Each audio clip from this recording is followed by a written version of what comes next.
umagang ito, masasaksihan natin ang paghirang sa ating mga kapatid na seminarista upang mapabilang sa hanay ng mga diakono. Sina Seminarista Franz Joseph Garcia Aquino mula sa parokya ni San Francisco ng Assisi, Bongabon. Seminarista Dean Jerome Casabuena Cruz mula sa parokya ng Mahal na Birhen ng Fatima, General Natividad. At Seminarista Eliezer Puno Malubag mula sa parokya ng Nuestra Señora de las Saleras, Aliaga. Halina at ating ipagdiwang sa banal na Eucharistia ang biyayang ito sa ating simbahan sa Dioceses ng Cabanatuan.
Sa ngalan ng Ama at ng Anak at ng Espiritu Santo. Amen. Sumanyo ang kapayapaan. At sumainyo rin. Mga kapatid, purihin natin ang Panginoon para sa biyaya ng mga tagapaglingkod. Tatlong kapatid natin ang ngayon ay hihirangin bilang madiakono ng simbahan. Ipanalangin natin silang lahat na maging tapat sa gampaning sa kanila iaatang.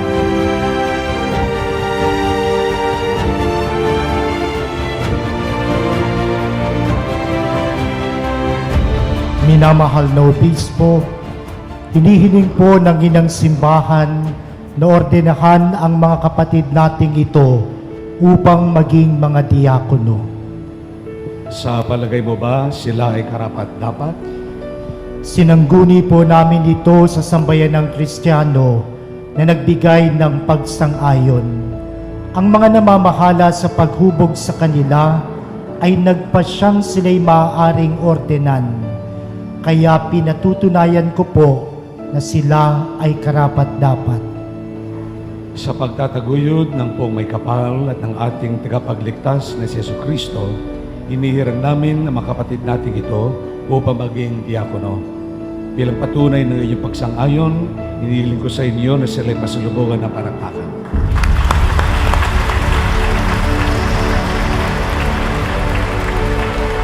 Sa pamamagitan ng masakramentong ito, binubuo, pinaluluwag at pinapalalim, pinag-iigting ang ating pagkilala at pagtanggap dito sa tawag ng Diyos. Ang kanyang paghirang, pagtawag sa atin na kahit sa ating kahinaan, nananaig pa rin yung kanyang pag-ibig, ang kanyang awat habag at tinatawag tayo na patuloy, isinusugo, ipahayag ang mabuting balita. Ikaw hinirang ng Diyos. Ikaw tinawag ng Diyos at isinusugo. Kung doon nakatuon ang ating pag-isip at ating puso, then it will all be gratitude. Thanksgiving to the Lord na kayo hinirang at isinusugon maging salamin na kanyang kadakilaan, salamin na kanyang awat-abang, salamin na kanyang mapagligtas sa pag-ibig. When you serve them, you sanctify them. Because you make present once again the reality that already in their hearts, they begin to realize God reigns in their heart. God reigns in their life. God reigns in our life. Yun ang yung ginasa inyong paglilingkod. Harinawa itong mga ganitong gawain na napagdiriwang natin ay muli gisingin sa kaisipan ng bawat mananampalataya itong biyaya ng ating pagbibinyag that we too can sanctify, that we too can teach and prophesy, that we too can serve and govern. Only in the name of Jesus.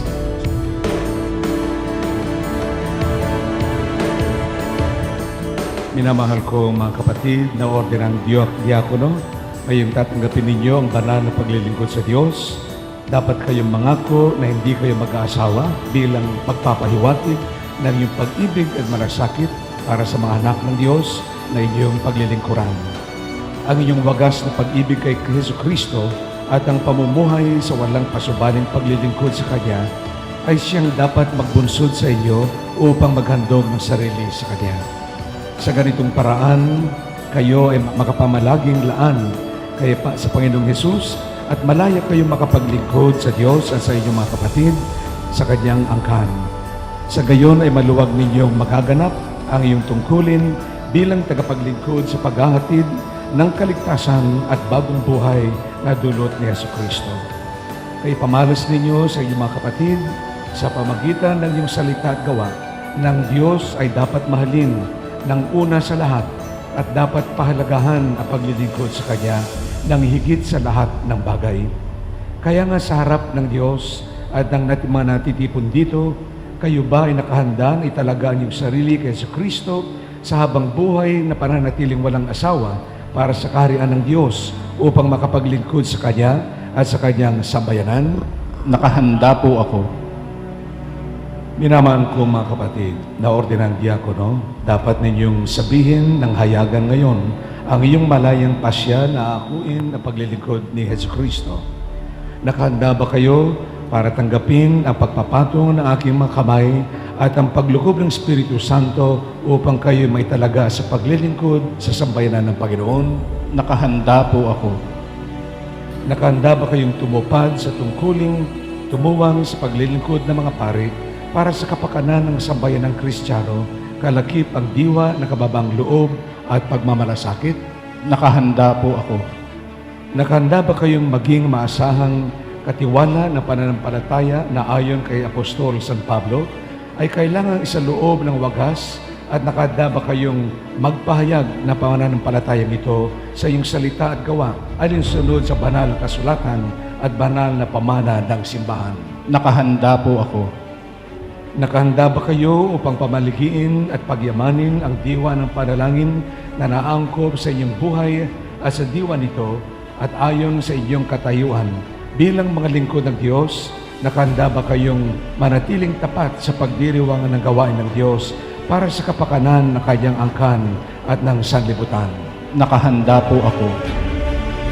Nakahanda ba kayong mamuhay ayon sa halimbawang bigay ni Jesucristo na siyang may-ari sa katawan at dugo ng iyong dinudulot sa mga nakikinabang? Nakahanda po ako sa tulong ng Diyos.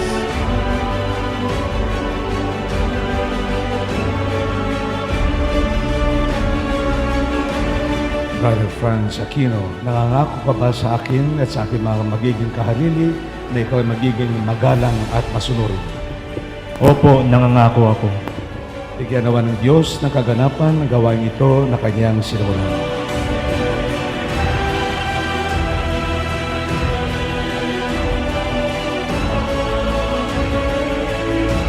Ding Jerome Cruz, nangangako ka ba sa akin at sa aking mga magiging kahalili na ikaw ay magiging magalang at masunurin? Opo, nangangako ako. Bigyan naman ng Diyos ng kaganapan ang gawain ito na Kanyang sinulan.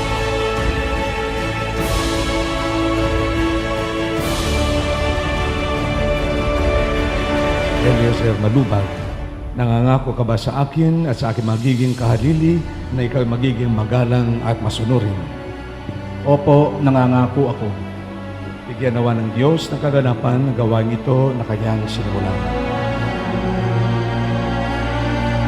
Mga kapatid, manalangin tayo sa Diyos Ama makapangyarihan upang Kanyang pagpalain ang mga kapatid natin ito na ordenang diakono.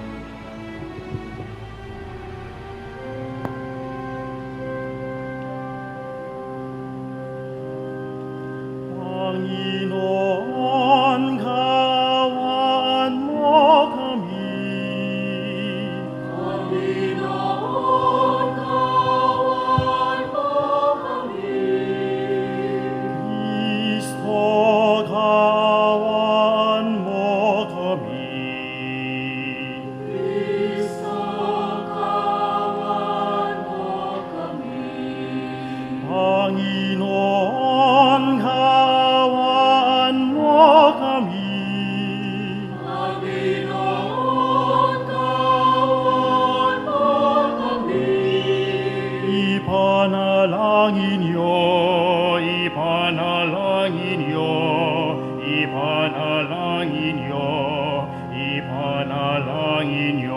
kami. Ipanalangin niyo, ipanalangin niyo, ipanalangin niyo, ipanalangin niyo kami. Santa Maria, San Miguel, kayo mga banal na anghel. Ipanalangin niyo, ipanalangin niyo, ipanalangin niyo, ipanalangin niyo kami. San Juan Bautista, San Jose, banal na patriarka at propeta. Ipanalangin niyo, ipanalangin niyo, ipanalangin niyo, ipanalangin niyo kami. Amang mapagmahal, ipagkaloob mo ang aming kahilingan. Naway matagumpay naming may sakatuparan ang aming ngayong ginagampanan. Ang aming ilalaan para maglingkod sa iyong sambayanan ay gawaran mo ng pagkapalan at kabanalan sa pamagitan ni Kristo kasama ng Espiritu Santo magpasawalang hanggan. Amen. Ang pagpapatong ng mga kamay. Simula pa sa panahon ng mga apostol, ang paghirang sa mga diakono ay sinasagawa sa pamamagitan ng pagpapatong ng mga kamay at ng panalangin ng pagtatalaga. Ang pagpapatong ng mga kamay at panalangin ng obispo na nagtataglay ng lubos at ganap na kapangyarihan ng pagkapari ay nagpapahiwatig ng pagbibigay ng Espiritu ng Diyos at pagtatatag sa kanyang hinihirang. Ito rin ang paggagawad ng karangalan at katungkulan ng pagkadiakono. Kalakip ang kapangyarihang maganap ang kanyang mga tungkulin sa sambayanan, gayon din ang paghingi at pagkakaloob ng pananagutan. Ito at ang panalangin ng pagtatalaga ang siyang pinakatampok na bahagi ng pag-oorden. Kaya hinihiling ko sa lahat ang lubos na katahimikan.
Amang may kapal, kami iyong tulungan. Ikaw ang nagbibigay ng atas na gawain at tungkulin sa amin. Ikaw ang nagpapairal sa kayusan ng tanan sa pamagitan ng salita, kapangyarihan at karunungan ng iyong anak na si Jesucristo. Ikaw ang nagbibigay ng iba't ibang kaloob para sa simbahang banal na kanyang katawang may iba't ibang kaanib na iyong pinag-ugnay-ugnay alinsunod sa iyong itinakdang mahusay at kayusan at sa kaunlad ng iyong tahanan. Noong unang panahon, ikaw ang humirang na 3 antas ng paglilingkod mula sa mga anak ni Levi upang maging katiwala ng iyong banal na tahanan at upang makahati sa pamanang walang hanggan. Noon din ang unang araw ng simbahan, ang mga alagad ng iyong anak ay humirang ng 7 mararangal na lalaki sa pagtataguyod ng Espiritu upang matulungan nila araw-araw na may ukol ang buong panahon sa pananalangin at sa pangangaral ng iyong salita. Sa 7 lalaking hinirang iniatas sa paglilingkod sa hapag nung sila'y pananalnginan at patungan ng mga kamay.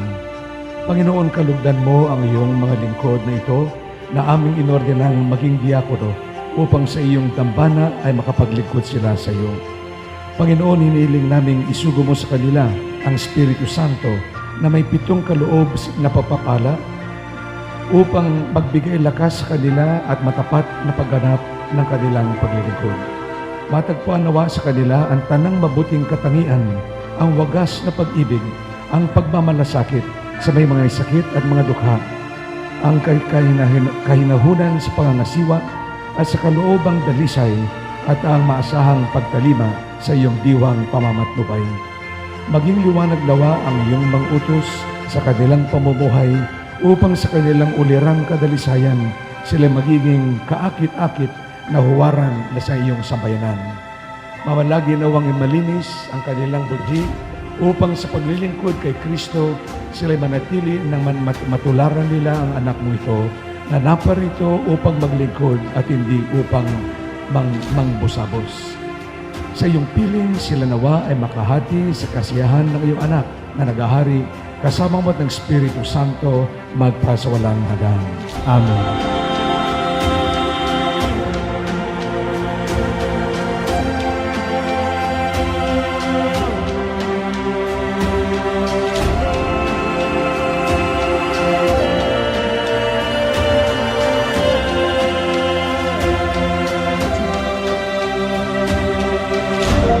Ang pangunahing tungkulin ng mga diakono ay ang pagpapahayag ng mabuting balita at ang pagpapaliwanag ng pananampalataya.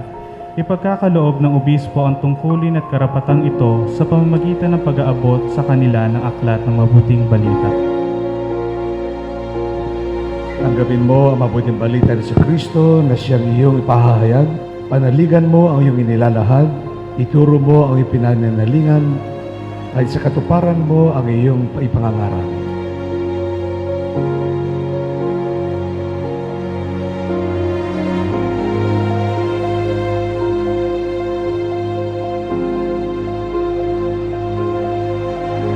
Tanggapin mo ang mabuting balita ni Kristo na siyang iyong ipahahayag.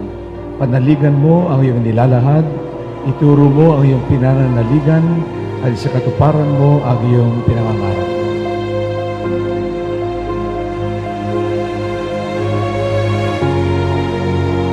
Tanggapin mo ang mabuting balita ni Kristo na siyang iyong ipahahayag. Panaligan mo ang iyong nilalahad, ituro mo ang iyong pinananaligan, isa katuparan mo ang iyong pinangangaral.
Naming lumikha, ikaw ang banal na Ama ni Kristo na nagpakumbaba sa paghuhugas ng mga paa ng kanyang mga lagad bilang aming halimbawa. Tanggapin mo ang paglilingkod ng may pagpapakumbaba upang kaming gumaganap ng pag-ahain sa iyong dambana ay mapuspos ng Espiritu ng kababang loob at pagtsatsaga. Sa pamagitan ni Kristo kasama ng Espiritu Santo, magpasawalang hanggan. Amen. Sa pamagitan ni Kristo naming Panginoon, sa paglukob ng Espiritu Santo, ang iyong anak ay naging lingkod mo upang maihain ang bagong tipan na walang hanggan at ang pagganap nito ay mapa sa iyong sambayanan. Itinatampok niya kaming sambayanan mo upang kami makapaglingkod sa iyo. Ipinamana niya ang kanyang ginagampanan sa mga hinirang at pinatungan ng kanyang mga kamay para magmalasakit sa iyong mga angkan at dinulutan ng salita mo at pagkaing bumubuhay. Kaya kaysa ng anghel na nagsisaawit ng papuri sa iyo nang walang humpay sa kalangitan, kami nagbubunyi sa iyong kadakilan.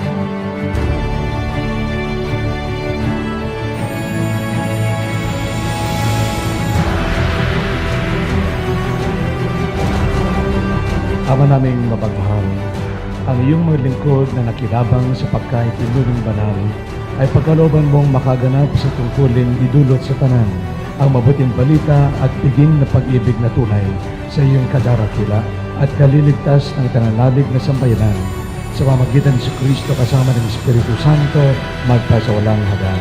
Amen.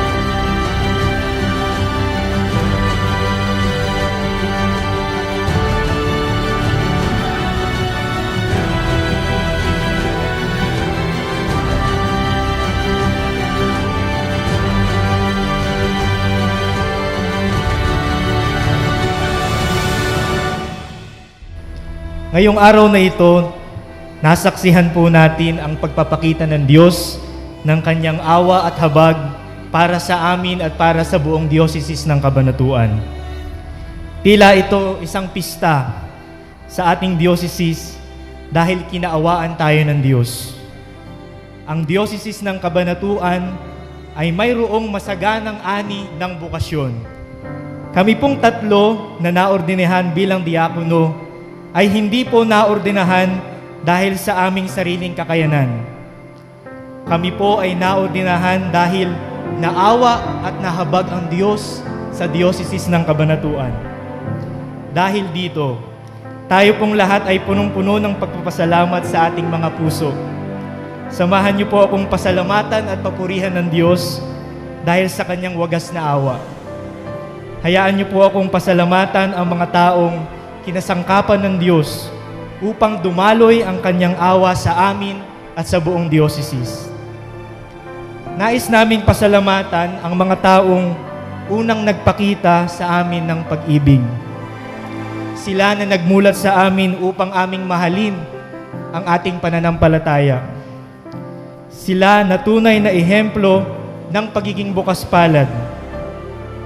Sa mga magulang po ni Reverend Dean na sina Daddy Rene at Mami G. Cruz at pati na rin sa mga kapatid niya, maraming salamat po sa pag-aalay ng inyong anak sa Diyos. Sa mga magulang ni Reverend Ezer na sina Daddy Eladio at Mami Perla at sa kanyang mga kapatid, maraming salamat po sa paggabay at pag-akay sa inyong anak upang landasin ang daan ng paglilingkod. At sa aking mga magulang, si Daddy Saldi at Mami Debbie, at sa aking mga kapatid, maraming salamat sa pagbibigay sa akin ng inspirasyon upang mag-alay ng buhay para sa Diyos at ibang tao. Noong mga nakaraang araw po, yung mami ko po bigla na lang umiiyak. At tinatanong niya ako, Franz, pagtanda mo, sino ang mag-aalaga sa iyo? Mami, tumingin ka ngayon sa paligid mo. Ang lahat ng taong nasa paligid mo ngayon ang magmamahal sa amin pagtanda namin.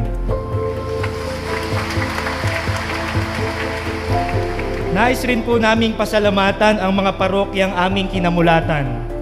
Ang parokya ng Mahal na Birhen ng Fatima, General Natividad, kung saan lumago ang bokasyon ni Reverend Dean.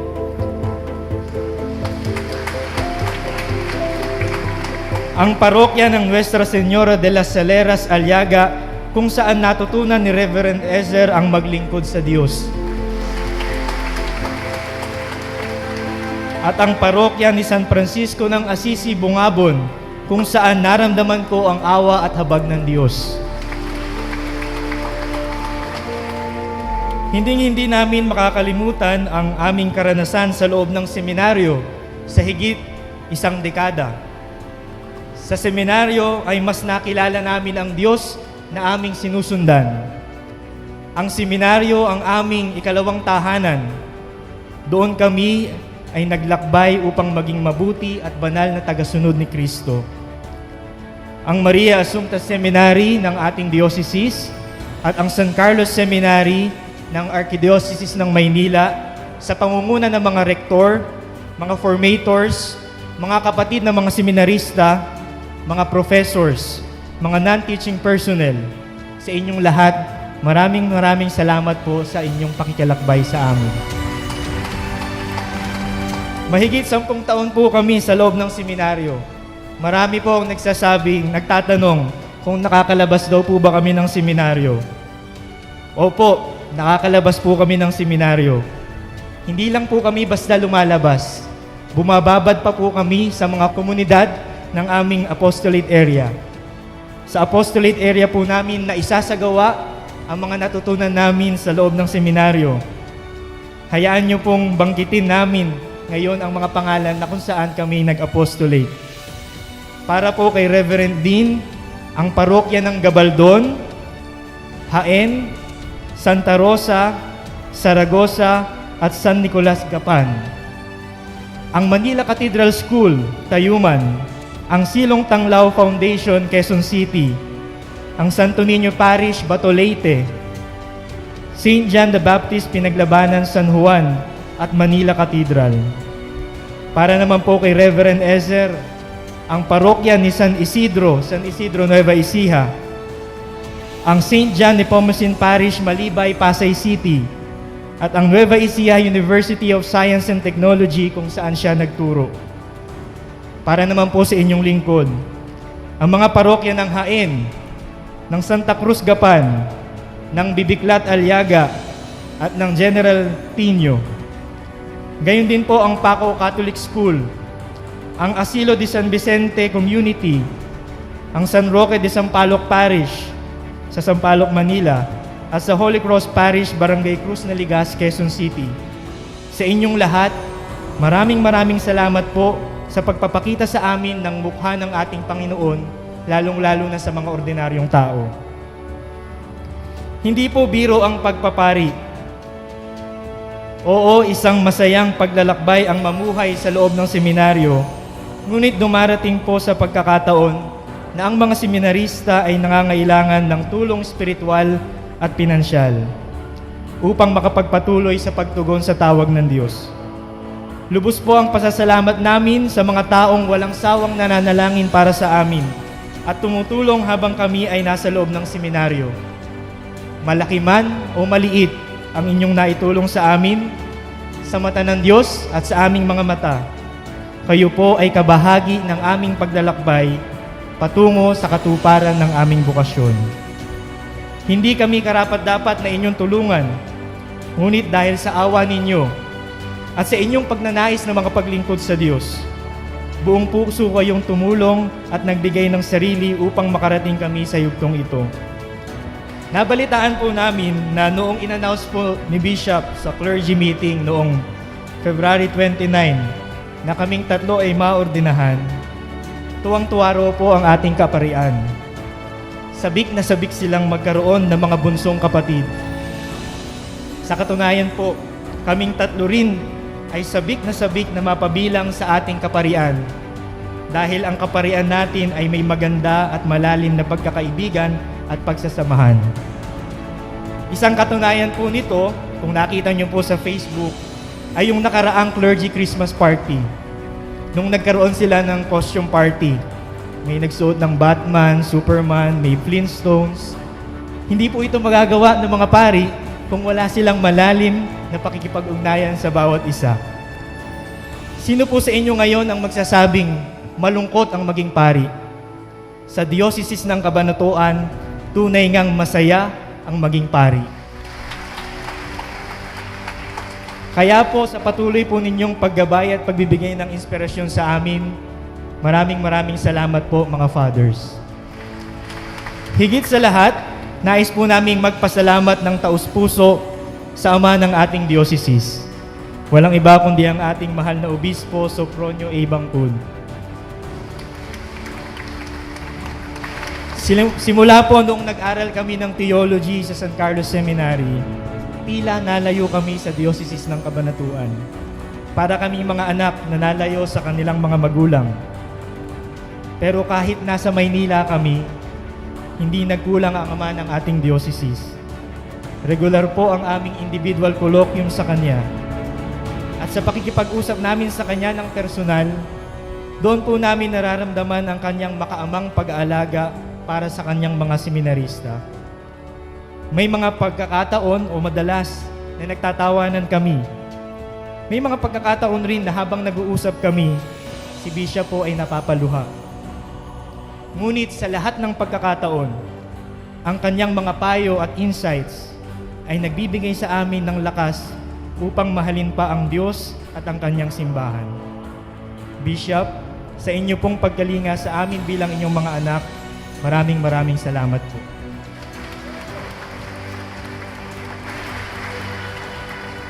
Ano ba ang meron sa araw na ito? Sa araw na ito, ating nadama ang awa at habag ng Diyos. Sa araw na ito, tinipon tayo ng Diyos upang magdasal at humingi ng awa sa Kanya. Sa araw na ito, ipinagkaloob ng Diyos sa atin ang tatlong mga diakono. Ang hiling lang po namin sa inyo ay lagi niyo po kaming ipagdasal upang sa awa at habag ng Diyos, kaming tatlo, gayon din po ang mga pari, ay maging mga banal at masasayang lingkod ng Panginoon. Muli po, maraming salamat.